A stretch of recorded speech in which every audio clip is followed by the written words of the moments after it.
Hi, come on in. Thank you for dropping by. I appreciate it. Tonight, I'm going to introduce you to a friend of mine, someone who is also one of Judy's cousins. She has a lot of cousins. His name is Mark Carter. He's a chaplain down in Appalachia. He has a lot of stories of miracles that he experienced most of it during his time in the coal mines. He was a coal miner. He owned one for a while, and he's got all kinds of stories to tell. He's got 20 miracles, and I'm going to be publishing them in groups of 5. Mark is truly a man of God, one of the few that I have met. And that's why I'm very happy to publish his miracles. He has a ministry down in Appalachia. He feeds the people who just don't have the money to buy food. And unfortunately, that is a large number of people down in Appalachia. Couple of years ago, he provided 23,000 meals for people. Now he has contributors who make it possible for him to do it. Judy and I are one of those contributors.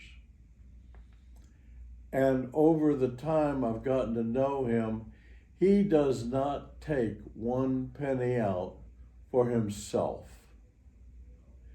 I've asked him, please take some money for yourself. No, he won't do it.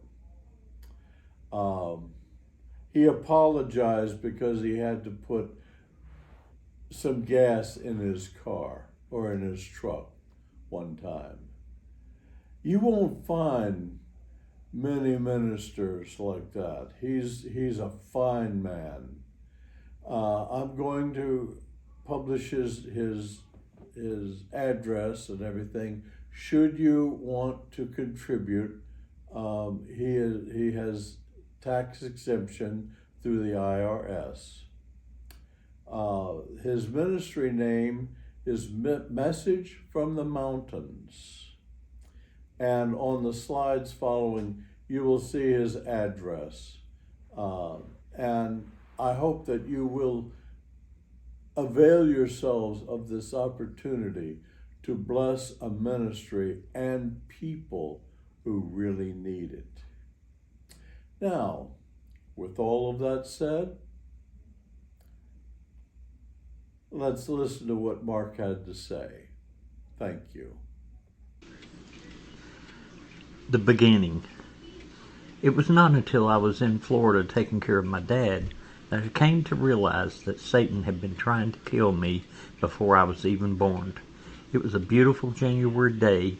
We had just gotten Dad home out of the hospital when some neighbors stopped by to say hello to my dad and me.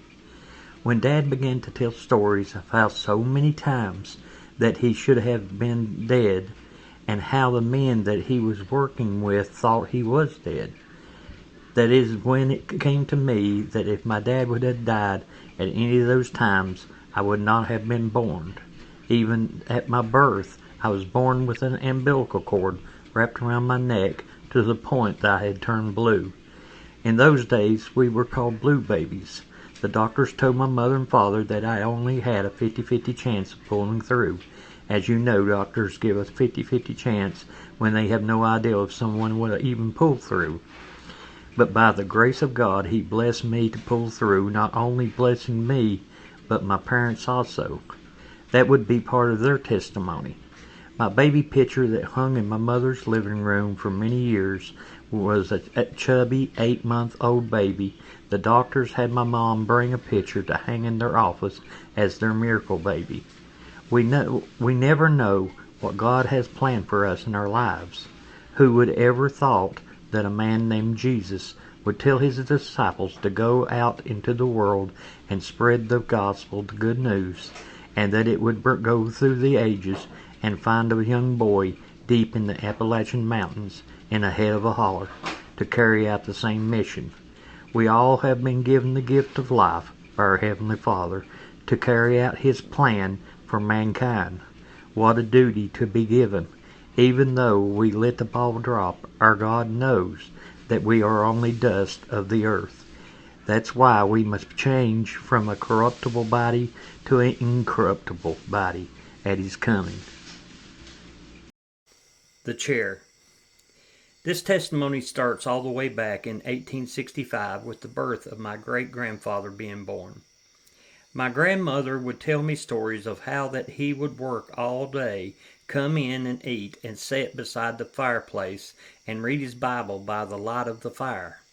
As I was told one day, he was coming home on his mule, when a gnat flew into his eye and later setting up an infection in his eye and spreading to the other eye, permanently blinding him.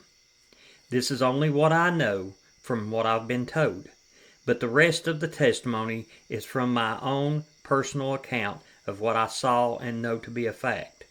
I remember as a small boy going to my grandfather and grandmother's house in Aflax, Kentucky, a close-knit community where my mother and my father grew up as teenagers and met. My dad would tell me how that a 12-year-old he was working with the iceman, taking ice around to all the coal camp houses, that they made a stop at Pete Birchfield's house where two boys came out to get ice, when all at once a young Pauline Birchfield came out and was, as Dad put it, quarreling at her brothers. He said at that moment he fell in love with that little red-haired girl. This is the same house and porch that the chair would come to reside for many years. Later in years, my great-grandfather came to live with my grandfather and grandmother, where he would sit in his rocking chair on the porch. Whether or not he brought the chair with him when he came to live there, I do not know, but I do know that the chair was there at this time. Great-grandpa would sit in this chair and read his Bible. What, you might say, didn't you say he was blind? That's right, he was blind, but yet he would sit and read his Bible every day. I remember walking up to him and looking at the pages of his Bible. We would turn the pages and give him the page number, and he would begin to read from the page he turned to the word for word. He would always, and still does amaze me, that this is the kind of God I serve. As the years went by, my great-grandpa passed away, and the chair was empty sitting on the porch. I would go and sit in the chair every time we would go there. In 1977, there was a very large flood that put water about 8 feet in the house, washing away homes on the Tug Fork River, being so much devastation to the area. So many people's lives were changed from that day on. In this upheaval, the chair was washed away with the millions of other things, including houses and buildings. 20 years went by, and I have grown and had a family and a house of my own with a porch. I was working at that time for myself, and I was driving back to my shop when I was thinking I would like to stop and see a good friend at Varney, West Virginia. After he had talked a bit, he wanted to show me a car that he had gotten, a 1966 Chevy, to the best of my memory. As we walked around the car looking at it, there in the corner of that barn in front of that car was the chair that was my grandpa's, set on the porch of my grandma's house. I asked my friend, "Where did you get that chair?" He replied that a friend of his had found it after the 77 flood and gave it to him. You can't even imagine what a feeling I was having to see that chair after so many years, just knowing in my mind that it was gone forever. I asked him what he would take for it, and he said it was given to him and that he didn't want it and that I could have it. Wow! Not only had God brought the chair back to me one of the biggest and best memories. God also gave it to me for free. I brought the chair home and set it on my porch with pride. Not the pride of I had the chair and nobody else, but that God saw fit to bless me with this chair that meant so much to me. Then began the years went by, and there come a time that my wife's father had come to live with us. My father-in-law would sit on the porch, in the chair, and read his Bible, just as my great-grandpa would do. Then one day my granddaughter came to visit. With my father-in-law sitting in the chair, she walks up to him with him reading the Bible. It was then I saw another blessing become the relationship between her and my father-in-law was the same relationship that was between me and my great-grandpa. In that same chair, both reading their Bibles, and that's when I realized their names. My great-grandpa's name was Ulysses Grant Burke, and my father-in-law's name was George Washington May. Both of them had names of presidents. There is no way that you can put all these things together and come up with a story that fits together like a glove. God blessed me with this testimony not just for other people, but that I might know that with all the things going on in this world, He has the time and acts upon His love for me. God always shows His love in action. We see this in John 3:16. For God so loved the world that He gave His only begotten Son, that whosoever believeth in Him should not perish but have everlasting life.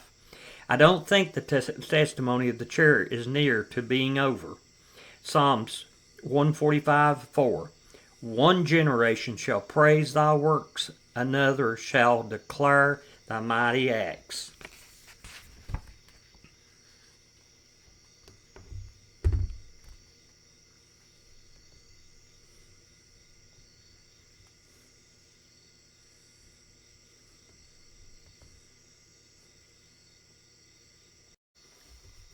The Jeep. It was 1984. I came home from work one day, and sitting in the driveway was a new, brown, hard-top Jeep. I was wondering who had stopped by. Come to find out, my wife had wheeled and dealed and had bought me a new Jeep. Wow, I was surprised. We had the Jeep about a year or so, when one day I was praying in the lower end of the yard, thanking God for all that He had done in my life. At that time, I could see Debbie, and my wife, and with our son Noah, walking into the bedroom. She had just given him a bath, and he had a little hooded towel on. And that's what I was thanking God for, because the doctors had told us we would never have any children. When I heard a voice, as if it was someone had walked up beside me, say, "Sell the Jeep." So I walked up to the house, and when Debbie had gotten the baby down, I told her what I was told to do. So we sat down and figured what the payoff was on the Jeep and what we would have to do to sell it for. I told Debbie I would put a for sale sign in the window, and if God wanted me to sell it, He would send someone to buy it. The next day on my way to home from work, a man followed me home and bought the Jeep. 2 weeks later, I was laid off from work. The mine I was working at was shut down without a notice.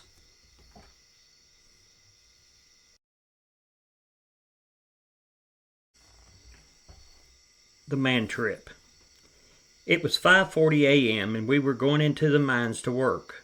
Third shift crew was to wait at a side switch on the tracks so that we could go past them on our way to the work area, which is called the face. As we proceeded toward the face, lo and behold, there come third shift in a hurry to get outside, which I can fully understand. I had already told everyone to keep their heads low so that no one would hit their hard hat on the roof of the mine and knock a rock loose and fall on someone. As we changed directions to go back towards the outside to a side switch so we could get out of the way and let the other crew pass, I was sitting with my head down inside the man trip next to 1-inch thick metal of the side of the man trip. As we were proceeding towards the outside, a fellow worker raised his head up, and as the Holy Spirit had me tell everyone to keep their heads down, they didn't.